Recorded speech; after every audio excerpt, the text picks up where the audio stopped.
하나님께서는 여러분들을 선택하시고 하나님의 백성으로 부르신 다음에는 여러분들의 매일매일의 삶을 새롭게 하시고 매일매일의 삶에서 여러분의 삶을 역전시키셔서 하나님이 원하시고 뜻하시는 그러한 원대한 계획 가운데 여러분의 삶을 살기를 원하신다는 사실을 이 시간 믿으시기를 진심으로 축복합니다.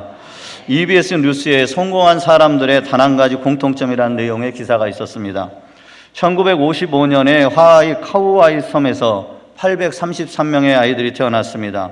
그리고 그렇게 갓 태어난 아이들을 대상으로 30년이 넘게 진행된 실험이 있었는데요. 그 실험의 이름이 카우아이 섬 종단 연구로 불리는 심리학 실험이었습니다.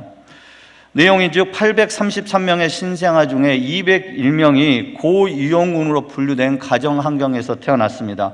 고유용군으로 분류된 가정 환경이란 어떤 것이냐면 부모님들이 가난하고 그리고 부모님들이 이혼을 했고 그리고 부모님들 그 가정 안에 알코올 중독이 있고 그리고 부모님들 중에 정신질환을 앓고 있는 그런 가정 환경에서 태어난 것을 고유용군으로 분류를 했다는 것입니다. 이 연구진들은 이 고유용군에 속한 201명의 아이들이 분명히 대부분 사회 부적응자로 성장을 할 것이라고 그렇게 가정을 했습니다.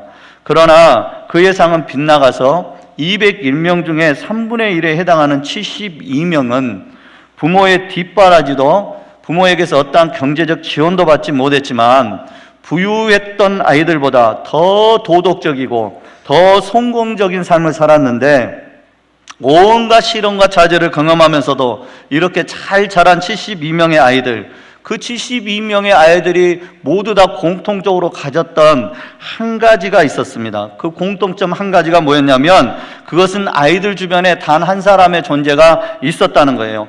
어떤 상황에서도 그 단 한 사람의 존재는 그 아이들을 믿어주고 무조건적인 사랑을 베풀어주는 사람이었습니다. 그 아이들이 의지할 수 없는 부모 대신에 그 아이들에게 조부모나 친척이나 마을 사람이나 성직자들이나 또한 선생님들이 있어가지고 언제나 그들의 편이 되어주는 그 단 한 사람의 존재가 그들에게 있었다는 것입니다. 그 단 한 사람의 영향으로 그들은 어려운 환경에서 자칫 사회 부적응자로 살아갈 거라는 그런 통념적인 사회적 편견을 깨고 역전의 삶을 살아가게 되었다는 것입니다. 여러분 기억하시길 바랍니다. 그런데 여러분과 저에게는요, 세상 끝날까지 우리와 항상 함께 하시며 어떠한 역경과 고난 가운데서도 능력의 오른손으로 붙들어 주시고 우리가 어두운 가운데 어두운 길 가운데 있을지라도 길이 되시는 세상의 무엇과도 바꿀 수 없는 예수 그리스도가 우리 가운데 계심을 믿으시길 축복합니다. 그 예수 그리스도의 이름을 믿으시고 그 예수 그리스도의 이름을 붙드심으로 매 순간 역전의 삶을 살아가실 수 있기를 진심으로 축복합니다. 중세시대에 아퀴나스라는 분이 이렇게 말을 합니다. 초대교회는 은과 금은 없으나 나사렛 예수 그리스도의 능력은 있었다. 그러나 오늘날은 땅, 건물, 사람, 즉 은과 금은 있으나 나사렛 예수 그리스도의 능력은 없다라고 말을 했습니다. 여러분, 우리는 다 없어도 좋습니다. 그러나 여러분, 우리에게 꼭 필요한 것은 예수 그리스도의 능력은 있어야 할 줄 믿으시길 바랍니다. 초대교회의 모습을 사도행전 2장 46절에 보면 이렇게 말씀하고 있어요. 날마다 마음을 같이하여 성전에 모이기를 힘쓰고 집에서 떡을 떼며 순전한 마음으로 음식을 먹고 라고 말씀하고 있습니다. 여러분, 이 말씀을 곰곰이 묵상해 보면은요, 초대교회 성도들의 그 은혜 받은 얼굴의 표정 그리고 능력으로 담대하게 행동하는 그들의 모습이 그려져 너무너무 은혜가 되는 모습이에요. 여러분들은 성전에 나올 때 어떤 모습으로 나옵니까? 늘 기쁜 마음으로 주님의 말씀을 사모해서 하나님을 만나는 그 기쁨을 가지고 나오십니까? 여러분, 예배가 끝나고 나아갈 때는 초대교회 성도들처럼 세상을 향하여 주님이 주시는 담대함을 가지고 그렇게 능력의 삶을 선포하며 나아가고 계십니까? 바라옵기는 초대교회 성도들과 같이 우리는 하나님을 향해 올 때는 늘 기쁜 마음으로 나아오시고 세상을 향해 나갈 때는 늘 담대함으로 나아가실 수 있기를 진심으로 축복합니다. 초대교회 성도들은요, 성령의 충만한 역사 가운데서 성령의 하나 되게 하심을 따라 한 마음으로 성전에 모이기를 힘쓰고 하나님이 주신 그 은혜를 가지고 교회에서도 가정에서도 삶의 현장에서도 기쁨이 넘쳤다는 사실을 기억하시길 바랍니다. 늘 주일이 기다려지고 하나님께 예배하며 하나님의 말씀을 듣고 성도들과 교제하는 것을 기뻐하며 즐거워했다는 거예요. 그래서 그들은 비록 그들에게 은과 금은 없었으나 나사렛 예수 그리스도의 능력으로 매 순간순간마다 역전의 삶을 살았다는 사실을 기억하시길 바랍니다. 사도행전 2장 42절에 43절에서 저희가 사도의 가르침을 받아 서로 교제하며 떡을 떼며 오로지 기도하기를 전혀 힘쓰니라. 사람마다 두려워하는데 사도들로 인하여 기사와 표적이 많이 나타나니라고 말씀하고 있습니다. 여러분, 기도에 힘쓰시기를 진심으로 축복합니다. 여러분들이 부르짖고 기도할 때 하나님께서 여러분의 삶을 통하여서 하나님의 기적을 보이시고 하나님의 일들을 보이신다는 사실을 기억하시길 바랍니다. 사도행전 2장 47절에 하나님을 찬미하며 또 원복생에게 친송을 받으니 주께서 구원받는 사람을 날마다 더하게 하시니라고 말씀하십니다. 즉 초대교회 성도들에게는 성령의 충만한 역사가 있었고 무엇보다도 기도불이 활활 타고 있었다는 사실입니다. 하나님의 말씀을 붙들었고 서로 연약함을 세워주는 성도의 교제가 있었고 그들 가운데 기도함으로써 부르짖음으로써 하나님이 나타내시는 기사와 표적이 많이 나타났다라고 말씀하고 있습니다. 그로 인해서 주변의 많은 사람들에게 그들은 칭찬을 받았고 하나님께 영광을 올려드리는 삶을 살았다는 사실을 기억하시길 바랍니다. 저와 여러분도 성전에 모여 예배하기를 힘쓰며 성령의 충만한 가운데 모두 한마음으로 기도하며 매 순간 부어주시는 하나님의 은혜로 역전의 삶을 사시기를 진심으로 축복합니다. 그리하여 우리를 통하여서 예수 믿고 구원받는 사람들이 날마다 늘어나는 역사가 있기를 진심으로 축복합니다. 그런데 여러분, 오늘 본문에는 초대교회 성도들과는 비교되는 한 사람이 등장을 합니다. 사도행전 3장 2절에 이 사람에 대해서 이렇게 말씀하고 있습니다. 나면서 못 걷게 된 이를 사람들이 메고 오니 이는 성전에 들어가는 사람들에게 구걸하기 위하여 날마다 미문이라는 성전문에 두는 자라. 이렇게 말씀하고 있어요. 이 사람은 육체적으로 태어날 때부터 걷지 못하게 되면서부터 그 이후로 한 번도 걸어본 적이 없는 사람이라는 겁니다. 사람들이 그를 메어다 놔야지만 그것도 성전 미문에 나올 수 있고, 그리고 성전 미문에 놓아두면은 그가 늘상 했던 것은 성전 문 앞에서 구걸하는 것이 자신의 삶의 전부인 삶을 살아가는 그런 불쌍한 사람이었다는 것입니다. 초대교회 성도들이 하나님을 예배하고 하나님의 말씀을 듣고 기도하며 찬양하기 위해서 성전에 나왔으나 이 사람은 똑같이 성전에 나왔을 때 다른 목적으로 나오는 불쌍한 인생이었다는 것입니다. 그도 역시 하나님께서 선택한 백성이었지만 한 번도 성전문을 열고 들어가 보지 못하고 성전 미문 앞에서 오로지 앉아서 구걸하며 살아가는 모습, 그런 불쌍한 모습의 삶을 살았던 사람이라는 것입니다. 어쩌면 그는 나면서부터 한 번도 걸어본 적이 없기에 그는 자신의 현실을 운명처럼 받아들이고 살았을 것입니다. 가족과 주위의 사람들에게 너무너무 멸시를 당하며 살다 보니 그 자신의 현실을 운명처럼 받아들이고 살았을 것입니다. 스스로 그걸 운명처럼 받아들이고 살다 보니 능력의 하나님을 스스로 제한하고 하나님을 믿는 믿음도, 그리고 하나님께 나아가 예배하는 예배도 어쩌면 포기하고 살았을 것입니다. 그는 모든 삶을 운명으로 받아들이고 포기한 삶이 전부였고, 그래서 그에게 최선의 삶을 구걸하며 사는 한증뱅이의 인생을 살아가는 것이라고 그는 믿었을 것입니다. 이렇게 운명으로 받아들이고 포기한 삶을 그는 살았다는 겁니다.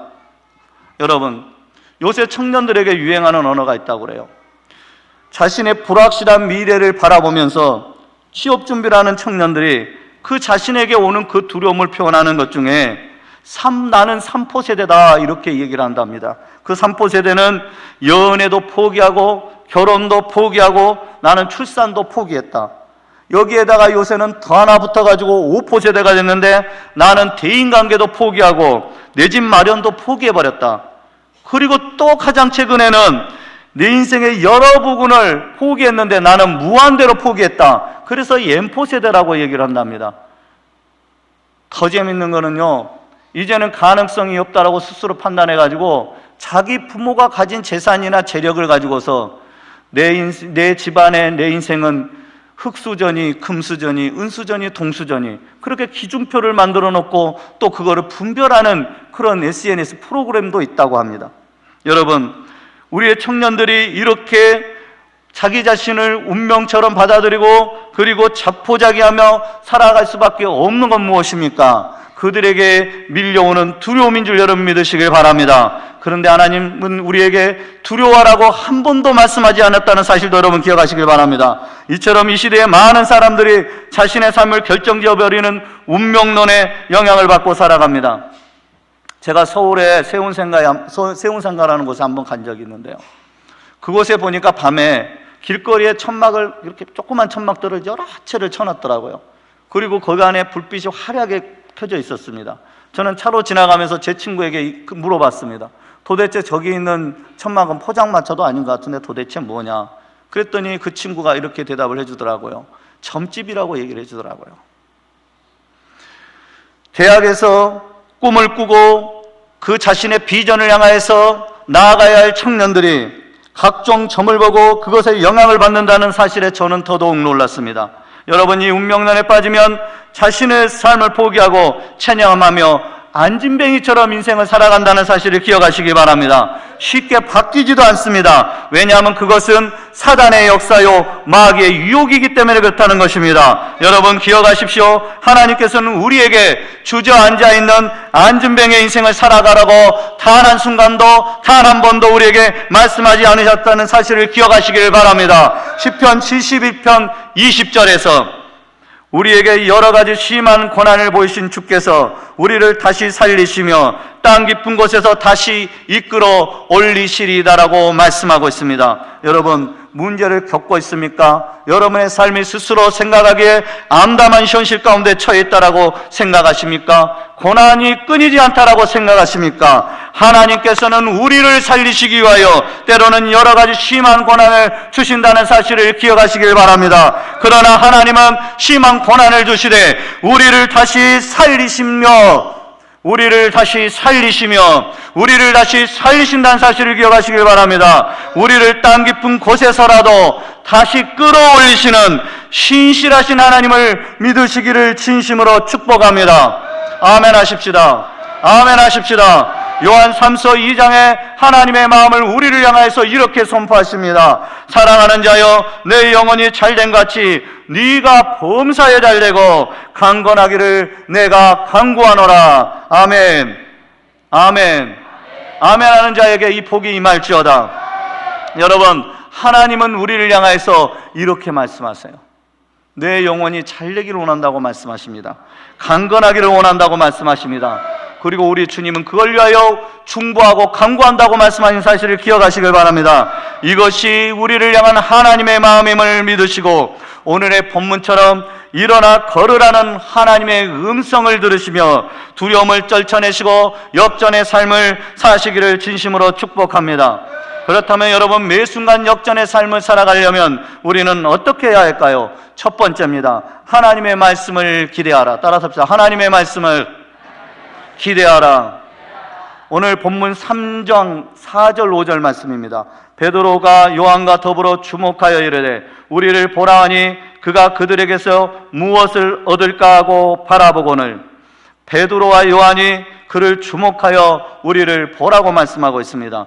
여기서 베드로와 요한이 그 안진뱅이를 주목하여 일렀다 할 때 주목하여는 여러분 그 사람과 눈을 맞췄다는 겁니다. 눈을 맞췄다는 표현인데 영어를 찾아봤더니 fixing his eyes up이라고 되어 있어요. 고정해서 붙잡아두고 그렇게 눈을 마주쳐 바라봤다는 것입니다. 여러분, 하나님께서도 우리를 바라보실 때에 이렇게 눈 맞추기를 원하신다는 사실을 기억하시길 바랍니다. 눈을 여러분과 맞추기를 원하시며 여러분을 주목한다는 사실을 기억하시길 바랍니다. 여러분, 그것이 우리를 향한 하나님의 사랑인 줄 또한 믿으시길 바랍니다.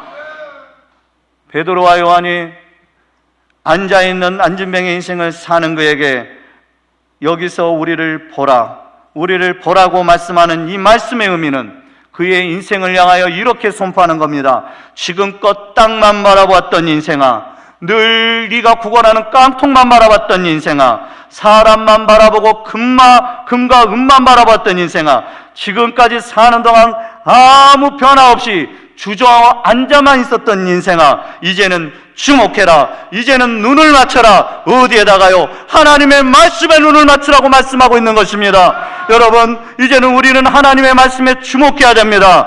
하나님의 말씀에 눈을 마주치고 하나님의 말씀에 기대하실 수 있기를 진심으로 축복합니다. 하나님의 약속의 말씀은 능력이 있는 줄 믿으시길 바랍니다.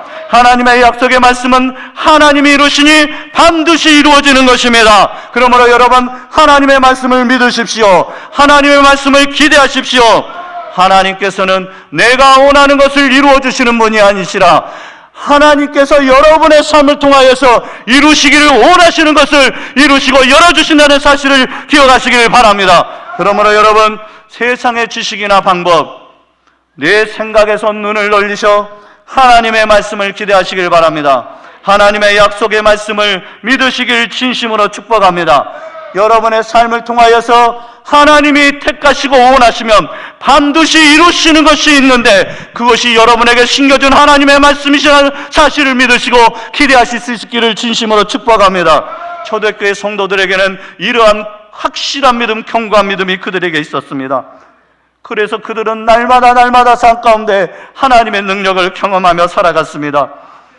이적과 기사가 많이 나타났고, 성도들은 환난과 핍박 가운데서도 결코 그 믿음을 잃지 않고 능력의 삶을 살아갔다는 사실을 여러분 기억하시길 바랍니다. 히브리서 4장 12절에서 하나님의 말씀은 살아있고 활력이 있어 좌우의 날선 어떤 것보다 예리하고 영과 및 관절과 골수를 찔러 쪼개기까지 하며 또 마음의 생각과 뜻을 판단하느니 라고 말씀하고 있다는 사실을 기억하시기 바랍니다. 하나님의 말씀은 살아있습니다. 하나님의 말씀은 살아있습니다. 하나님의 말씀은 살아있습니다. 두 손 들고 아멘 합시다. 하나님의 말씀은 살아있습니다. 기억하시기 바랍니다. 하나님의 말씀이 여러분의 마음 가운데 믿어지는 순간에 하나님의 말씀이 여러분의 영혼에 기대되어지고, 하나님의 말씀은 어떤 것보다도 예리한 하나님의 말씀이 되어서 우리의 죽은 영혼을 찌르고 쪼개어서 기어이 살려내시는 것이 하나님의 말씀의 능력인 줄 믿으시길 바랍니다. 살아계신 하나님의 말씀만이 우리의 영혼을 살린다는 사실 기억하시길 바랍니다. 여러분의 무기력한 삶에 생명력을 넣어주시고 실패한 자리에서 여러분을 일으켜 세우시는 것도 하나님의 말씀입니다. 하나님의 말씀이 우리를 산에 우뚝 서게도 하시고 폭풍의 바다를 건너게도 하신다는 사실을 여러분 믿으시길 바랍니다. 지치고 상처난 우리의 영혼, 우리의 심령을 치유하시고 날마다 여러분을 새롭게 하시고 새롭게 부어주시는 그 은혜도 하나님의 말씀인 줄을 기억하시길 바랍니다. 여러분, 애굽에서 종살이를 하던 이스라엘 민족을 구원하시고 광야로 이끄셔서 낮에는 구름 기둥으로 보호하시고 밤에는 불 기둥으로 보호하시고 그들이 입었던 옷이 헤어지지 않게 하시고 신었던 신발도 헤어지지 않게 하시고 기어이 약속의 말씀대로 가나안 땅으로 그들을 인도하셨던 그 하나님, 그리고 이스라엘 그 민족을 모든 민족의 으뜸으로 세우신 것도 그들이 특별해서가 아니라 아브라함을 통하여 주신 하나님의 약속의 말씀이 살아 역사하셨다는 사실을 기억하시길 바랍니다. 모세가 죽고 난 후에 여호수아에게 하나님께서는 다시 한번 그 약속을 확증하십니다. 이 모든 백성과 일어나라. 그리고 요단강을 건너라. 내가 이스라엘 백성에게 주는 그 땅으로 들어가라고 그렇게 약속의 말씀을 여호수아에게 주셨습니다. 그 약속의 말씀을 받은 그 여호수아가 두려워하는 그 여호수아에게 여호수아 1장 7절에서 8절 말씀에 오직 강하고 극히 담대하여 나의 종 모세가 내게 명령한 그 율법을 다 지켜 행하고 우로나 좌로나 치우치지 말라. 그리하면 어디로 가든지 형통하리니 이 율법책을 내 입에서 떠나지 말게 하며 주야로 그것을 묵상하여 그 안에 기록된 대로 다 지켜 행하라. 그리하면 네 길이 평탄하게 될 것이며 네가 형통하리라고 말씀하십니다. 여러분, 세상 방법을 의지하라는 것이 아니라 하나님의 약속의 말씀을 믿고 그 말씀을 묵상하고 그 말씀을 기대하며 말씀을 떠나지 말라고 말씀하시는 것입니다.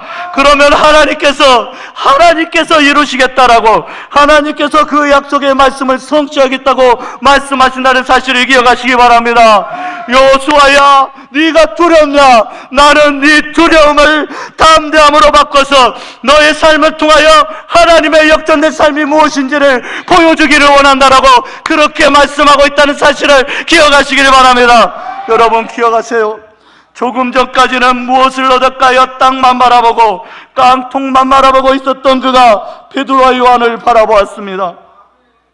우리가 눈에 보이지는 않아도 우리가 하나님의 말씀을 바라볼 때 이미 하나님의 역사는 시작된다는 사실을 기억하시길 바랍니다. 그러므로 여러분 교회에 나올 때 기대감을 가지고 나오시길 바랍니다. 하나님의 말씀에 대해서 기대감을 가지고 나오시길 바랍니다. 오늘은 하나님께서 우리에게 어떤 말씀을 주시고 어떤 은혜를 주실지 여러분 기대하고 나오시면 하나님께서는 기대하는 자에게 약속을 주시고 위로해 주시고 치유해 주시고 회복시켜 주신다는 사실을 믿으시길 바랍니다. 여러분 이 기대감을 가지고 예배에 나오는 사람을 하나님께서는 축복하시고 약속의 말씀을 주십니다. 하나님께 나와 무엇을 얻을까 바라보실 때 세상의 필요가 아니라 여러분이 원하는 여러분의 필요가 아니라 하나님께 주시는 약속의 말씀을 바라보시고 그 말씀을 얻으시고 기대하시어 살아있는 말씀이 이루시는, 말씀이 말씀되고 말씀이 생명되는 역전의 삶을 살아가시기를 진심으로 축복합니다. 두 번째입니다. 성령의 사람과 함께하라. 따라합시다. 성령의 사람과 함께하라. 여러분 우리는 하나님께서 붙여주시는 성령의 사람과 만나고 함께하시는 만남의 축복이 있어야 될 줄 믿으시길 바랍니다. 사도행전 3장 6절에서 7절 베드로가 이르되 은과 그는 내게 없거니와 내게 있는 이것을 네게 주노니 나사렛 예수 그리스도의 이름으로 일어나 걸으라 하고 오른손을 잡아 일으키니 팔과 발목에 곧 힘을 얻고라고 말씀합니다. 베드로는 내게 있는 것으로 네게 준다라고 말합니다. 그런다 내게 있는 것은 금도 아니고 은도 아니다. 내게 있는 것은 오직 예수 그리스도의 이름이다. 그러니 이 이름을 받고 너는 너의 삶을 박차고 일어나 걸으라라고 그렇게 말씀하고 있다는 사실을 기억하시길 바랍니다. 그리고 그가 오른손을 잡아 일으킵니다. 그랬더니 곧 즉시 그에게 발목에 힘이 생기고 발에 힘을 얻었다라고 그렇게 말씀하고 있습니다. 여러분 예전에 베드로를 생각해 보시기 바랍니다. 예전에 베드로를 생각하면 감히 성감생심 생각할 수도 없는 일이 지금 이 순간에 일어나고 있는 것입니다. 마태복음 26장 33절에 베드로는 우리 주님을 향하여 이렇게 고백합니다. 여기에 있는 모든 사람이 주를 버릴지라도 나는 결코 주님을 버리지 않겠습니다. 그런데 그 맹세는 그날 밤이 지나가기도 전에 가야바 뜰에서 계집종함에서 처절하게 무너집니다. 심지어는 예수님을 저주합니다. 예수님께서 세상의 어느 것에도 맹세하지 말라고 했음에도 불구하고 그는 맹세까지 하면서 예수님을 모른다고 부인을 합니다. 이것이 베드로가 갖고 있던 연약함이었습니다. 마태복음 14장에는 예수님께서 오라 하셔서 베드로가 믿음을 갖고 물 위에 뛰어들어서 그는 물 위를 걷게 됩니다. 물 위를 걸으면서도 바람을 보고서 무서워하고 두려워하여 물에 빠지겠을 때 예수님께로부터 믿음이 적은 자여 왜 의심하냐라는 그 말씀을 듣게 됩니다. 여러분 이것이 베드로의 연약함입니다. 요한복음 21장에 예수님이 부활하셔서 디베랴 바닷가에서 베드로를 만나시고 네가 나를 사랑하느냐, 네가 나를 사랑하느냐, 네가 나를 사랑하느냐 이렇게 질문하실 때 예수님께서 원하시는 그 대답을 선뜻하지 못했던 것이 베드로입니다. 이것이 베드로의 연약함이었습니다. 그러던 이렇게 연약했던 그가 오늘 보면 성령의 권능을 받았습니다. 그리고 육의 사람에서 성령의 사람이 되었습니다. 여러분 하나님께서는요, 이렇게 연약한 자를 부르시고, 이렇게 무능한 자를 부르시고, 이렇게 약한 자를 불러내셔서 성령의 능력으로 부어주시고, 성령의 사람이 되게 하여 주셔서 성령의 사람을 통하여서 하나님의 일을 행해 나간다는 사실을 기억하시길 바랍니다. 성령의 권능이 얼마나 중요하던지 예수님께서 누가복음 24장 29절로서 볼지어다 내가 내 아버지께서 약속하신 것을 너희에게 보내리니 너희는 위로부터 능력으로 입혀질 때까지 이 성에 머물라 하시니라고 말씀하셨습니다. 하늘로부터 임하는 성령의 능력을 입어야 함을 믿으시길 바랍니다. 오순절 마가의 다락방에서 그들이 간절히 기도할 때 성령이 각 사람에게 임합니다. 그리고 하나님께서는 비로소 그들을 사용하시어 하나님의 일들을 행해 나가셨습니다. 겁쟁이였던 베드로가 담대히 예수의 이름의 복음을 증거할 수 있었던 것도, 베드로의 설교에 3,000명이 회개하고 세례를 받았던 것도 성령의 능력이 베드로와 함께하였기 때문입니다. 오늘 본문의 성령의 사람 베드로가 예수의 이름으로 일어나 걸으라라고 담대히 선포하고 있습니다. 성령의 능력이 성령의 사람 베드로를 통하여 한 번도 걸어본 적이 없는 사람을 일으키게 하고 걷게 하고 뛰게 하는 역전의 삶을 살겠다는 사실을 기억하시기를 바랍니다. 세상에 많은 사람들이 금과 은을 의지하고 세상 권력을 의지합니다.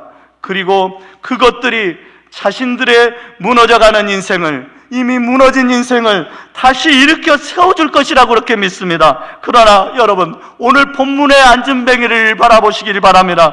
그런 일평생 생존을 위해 금과 은을 구했습니다. 그러나 금과 은은 자신이 안전뱅이라는 사실만 더 깊이 확인시켜줄 뿐 그것으로 결코 그에게 역전된 삶을 일어나지 않았다는 사실을 기억하시길 바랍니다. 여러분, 매 순간 역전의 삶을 살기를 원하십니까?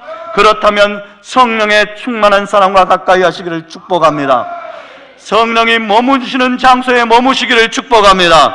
성령이 강력하게 역사하시는 예배의 공동체에 머무시기를 축복합니다. 왜냐하면 하나님께서는 성령의 사람을 통하여 한 나라도 살리시고 한 가문도 살리시고 한 가정도 살리시고 여러 주변의 많은 사람들을 살리시기 때문입니다. 하나님이 머물기를 원하시는 하나님이 택하신 장소에 더욱더 강력히 임하셔서 하나님의 영광을 드러내기 때문에 그렇다는 사실을 기억하시길 바랍니다.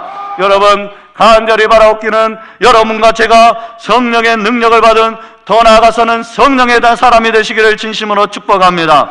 왜냐하면 믿음의 역사는 하나님의 능력을 받아야 하기 때문입니다. 빌립보서 4장 13절에 내게 능력 주시는 자 안에서 내가 모든 것을 할 수 있느니라. 아멘. 내게 능력 주신 자 아닙니다. 하나님의 능력입니다. 내가 모든 것을 할 수 있다는 고백은 내게 능력 주시는 자가 반드시 있기 때문에 고백이 가능한 것입니다. 하나님이 능력을 주실 때 내가 모든 것을 할 수 있습니다. 하나님이 능력을 주셔야 내가 모든 것을 할 수 있음을 믿으시길 바랍니다. 고린도전서 2장 4절에 내 말과 내 존담이 설득력 있는 지혜의 말로 하지 아니하고 다만 성령의 나타나심과 능력으로 하여라고 사도 바울은 말씀하고 있습니다. 사도 바울이 어떤 사람입니까? 율법에 능통한 자요 세상의 모든 지식에 능통한 자입니다. 그는 헬라의 철학에도 능통했던, 그런 모든 것에 완전히 퍼펙했던 바울이 한 고백이 다만 성령의 나타나심과 능력으로 해야 된다라고 말씀하고 있다는 사실을 기억하시기 바랍니다. 하나님의 일은 성령의 나타나심으로 되어진다는 사실입니다. 하나님의 일은 하나님이 능력 주셔야 된다는 사실을 기억하시기 바랍니다. 그러므로 여러분, 성령의 사람과 함께 하십시오. 성령의 임재가 있는 곳에 머무르시길 바랍니다. 그리고 성령의 사람이 되시기를 축복합니다. 매일매일 새롭게 하시는 하나님의 능력을 경험하시어 역전의 삶을 살아가시는 저와 여러분 되시기를 진심으로 축복합니다. 셋째입니다. 예수의 이름을 선포하라. 다시 한번 고백합시다. 예수의 이름을 선포하라.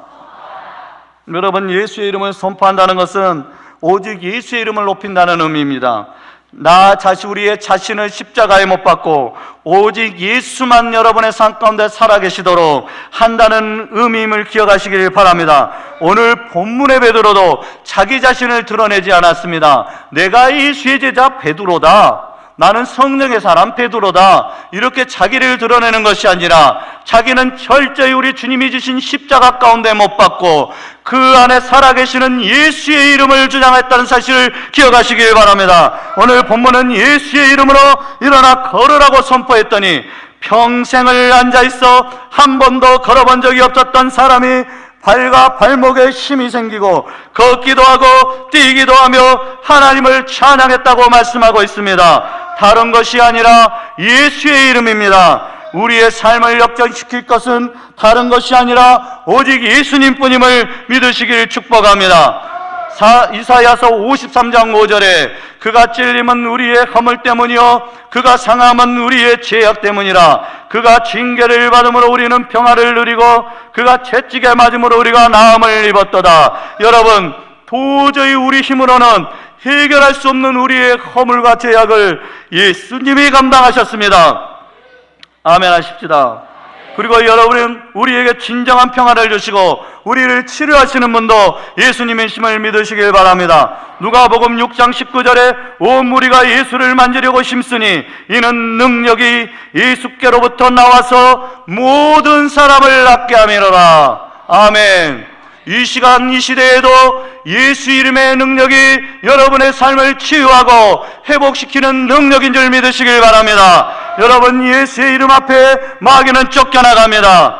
육체의 질병도 고침을 받고 마음이 상한 자는 평안을 얻고 낙심된 자는 소망을 얻고 슬픔을 당한 자는 위로를 받습니다. 비천한 자가 귀해지고 약한 자가 강해지며 어둠이 물러가고 여러분의 인생에 빛이 들어오는 것도 예수 이름의 능력인 줄 믿으시길 바랍니다. 막힌 것이 뚫리는 것도 예수의 이름의 능력입니다. 영원히 죽을 자가 영원히 살게 되고 이러한 것도 또한 예수의 이름의 능력인 줄 믿으시길 축복합니다. 바로 이 예수의 이름을 부르고 예수의 이름에 선포되는 것에 이 능력이 임한다는 사실을 기억하시길 바랍니다. 그러므로 여러분, 간절히 예수의 이름을 부르시고 선포하실 수 있기를 축복합니다. 예수의 이름을 능력을 구하시길 바랍니다.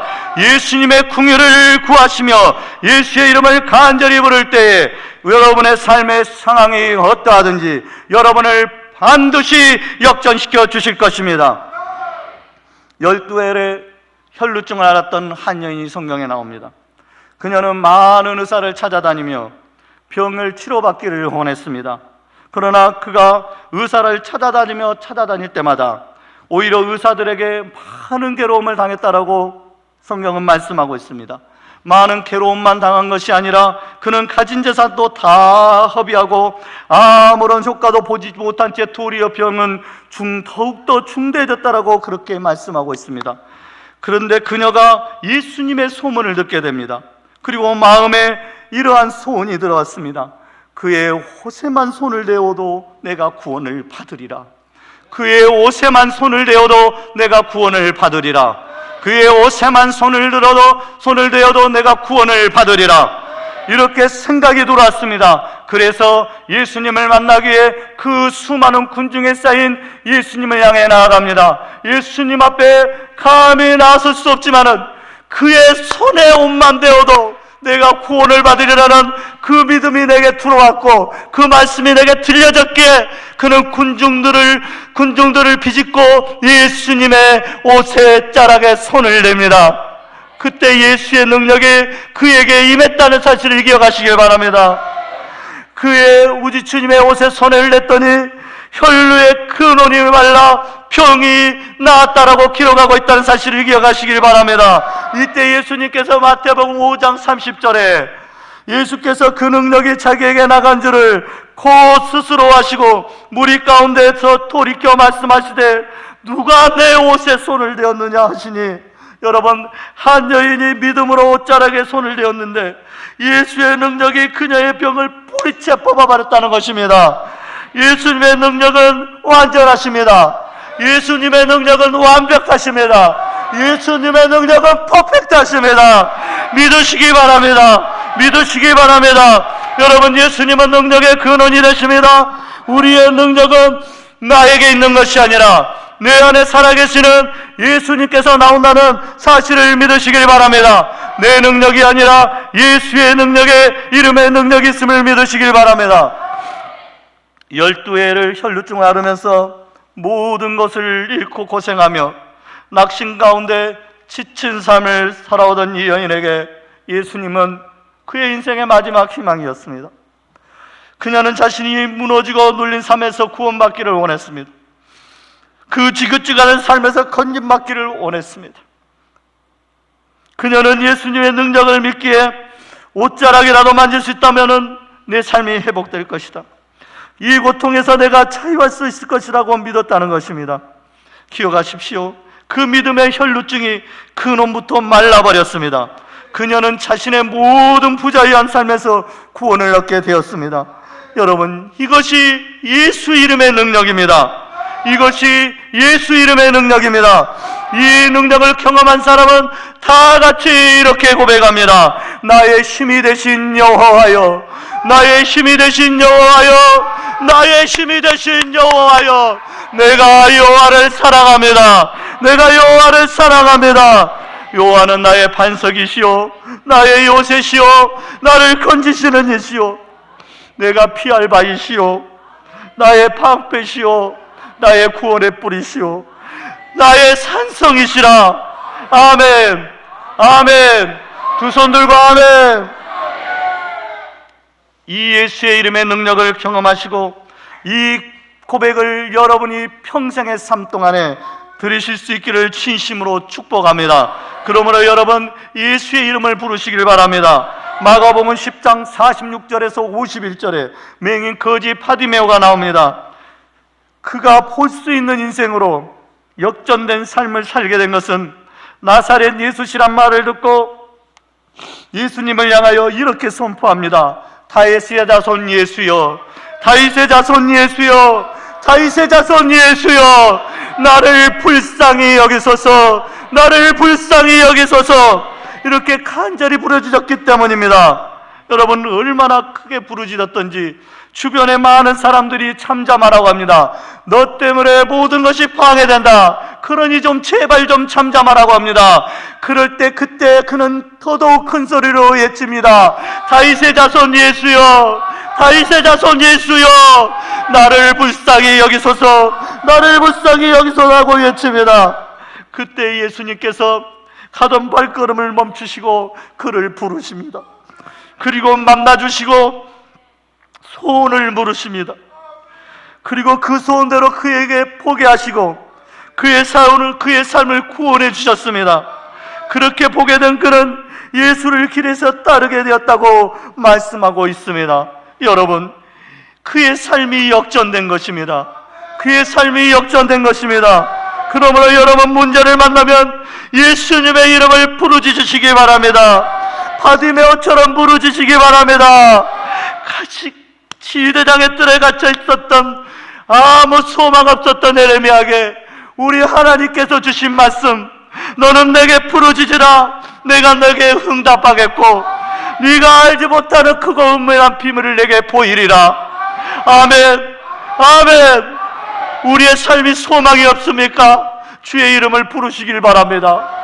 주님은 여러분들을 향하여서 계획하신 것들을 우리는 알지 못하지만은 하나님께서 크고 은밀한 일들, 여러분을 통하여서 이루시기를 원하는 일들을 반드시 보여준다는 사실을 믿으시기를 진심으로 축복합니다. 여러분의 삶은 어떻습니까? 매일 하나님의 말씀을 기대하면서 살아가십니까? 항상 성령의 사람들과 교제하고 성령께서 역사하시는 곳에 머물러 계십니까? 그리하여 오순절 마가 다락방의 초대교회 성도와 같이 성령의 충만한 능력의 삶을 살고 계십니까? 무엇을 하든지 어디에 있든지 예수의 이름의 능력을 구하며 예수의 이름을 선포하며 살아가고 있습니까? 아니면은 지금 살아가는 방법이 최선의 것이라고 여기고 금과 은을 얻기에 바빠서 성전에 계시는 하나님께는 들어가지도 못하고 여전히 성전 미문에 앉아 계십니까? 여러분, 예배에 나오는 것이 어떤 의미도 없이 그저 여러분의 생활의 습관이 되었고 패턴이 되어 있다면, 그 어떤 기대도 없이 무기력하게만 앉아 있다면, 예배보다는 여전히 삶의 문제에 더 집중하고 있다면, 우리는 성전 미문에 앉아있는 한증뱅이와 다를 바 없다는 사실을 기억하시길 바랍니다. 예배를 드려도 아무런 변화가 없는 인생, 여러분, 그것이 성전 미문에 앉은 뱅이의 인생입니다. 예수 이름 붙들고 지성소로 들어오시길 축복합니다. 예수의 이름 붙들고 지성소로 들어오시길 축복합니다. 여러분, 그곳에 하나님의 말씀이 있습니다. 하나님의 말씀은 여러분의 영혼을 살리십니다. 그러므로 여러분, 예수의 이름 붙들고 지성소로 들어오세요. 지성소로 들어오세요. 성전 미문에 앉아서 앉은뱅이의 인생을 살지 마세요. 일평생 앉은뱅이로 살며 좌절과 절망의 삶을 살았던 그에게 삶의 역전이 시작되었습니다. 그 이유는 하나님의 말씀이 그에게 기대되어졌고, 성령의 사람을 만났고, 예수의 이름의 능력이 그에게 임했기 때문입니다. 모든 것이 무기력했던 그에게 힘이 생깁니다. 그리고 일어나 걷고 뛰었습니다. 한 번도 일평생 살면서 하나님을 찬양하는 소리를 내어본 적이 없었던 그의 입에서 끊임없이 하나님을 찬양하는 소리가 흘러나왔습니다. 그의 삶은 새로운 희망이 넘쳤습니다. 이제는 그 누구도 막을 수 없는 기쁨이 그 영혼 깊숙한 곳에도 터져나왔습니다. 그 누구도 막을 수 없는 기쁨이 그 영혼 깊숙한 곳에서 터져나왔습니다. 마치 울물의 샘이 터져나오듯이 그렇게 솟아나왔다는 것입니다. 성전 밖에서 살았던 그의 인생이 이전엔 성전 안의 인생이 되었고, 영과 혼과 육이 자유함을 얻어 하나님이 주시는 기쁨으로 충만하게 되었습니다. 삶이 역전된 그를 보고 많은 사람들이 심히 놀라게 여기고 놀라워하더라고 기록하고 있습니다. 여러분, 이것이 하나님께서 역전시키는 삶의 모습임을 기억하시기를 축복합니다. 그러므로 여러분, 이 시간 우리 다 함께 결단하실 수 있기를 바랍니다. 현재 내게 주어진 삶의 현장이 어떠하든지 나는 오직 하나님의 말씀만을 기대하겠습니다. 나는 오직 하나님의 말씀만을 기대하겠습니다. 오직 성령의 공동체 안에서 성령의 사람들하고만 교제하겠습니다. 오직 성령의 공동체 안에서 성령의 사람들과 교제하겠습니다. 하나님께서 능력으로 주신 우리에게 그 주신 위대한 이름 예수의 이름만을 오직 선포하며 세상을 향하여 담대히 나아가겠습니다. 여러분, 우리가 이렇게 결단하면서 하나님 아버지 앞에 우리의 마음을 올려드릴 때에 하나님께서는 우리의 결단 위에 은혜 위에 은혜로 부어주실 것입니다. 매 순간 여러분의 삶을 새롭게 하셔서 날마다 역전되는 삶을 경험케 하실 것입니다. 그러므로 여러분, 믿음으로 담대히 나아가시기를 바랍니다. 믿음으로 담대히 나가서 여러분에게 주신 그의 약속의 말씀을 성취하실 수 있기를 진심으로 축복합니다.